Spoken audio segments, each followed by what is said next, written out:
గారు కుమారుడు నారా లోకేష్ గారు ఆయన ఏదైతే రెడ్ బుక్ రాజ్యాంగాన్ని తీసుకొస్తానని ఆయన ఎన్నికల ప్రచారంలో ఆయన ఏదైతే మాట్లాడాడో ఇవాళ ఆంధ్రప్రదేశ్ రాష్ట్రంలో ఒక రావణ కాష్ట జరుగుతూ ఉంది.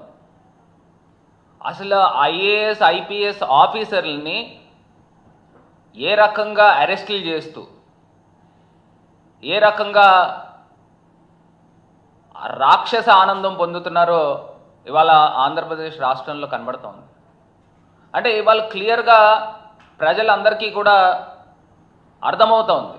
ఒక పక్కన ఆంధ్రప్రదేశ్ రాష్ట్రంలో సంక్షేమ పథకాలు ఇచ్చే పరిస్థితులు కనబడట్లేదు, ఇంకో పక్కన ప్రజల యొక్క దృష్టిని ఏ రకంగా మళ్లించాలి అని ఒకే ఒక దృక్పథం పెట్టుకున్నారు. గతంలో కూడా ఒక అవుట్డేటెడ్ బొంబాయి నటిని తీసుకుని వచ్చి ఆంధ్రప్రదేశ్లో ఏ రకంగా వికృత చేష్టలు చేశారో కనబడుతోంది.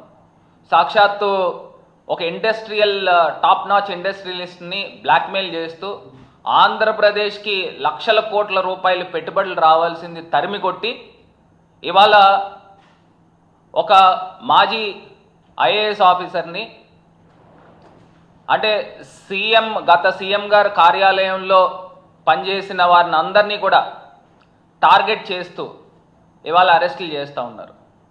ఒకటే చెప్తా ఉన్నా, ఇవాళ ఆంధ్రప్రదేశ్ రాష్ట్రంలో రెడ్ బుక్ రాజ్యాంగం పూర్తి స్థాయిగా అమలవుతూ ఉంది.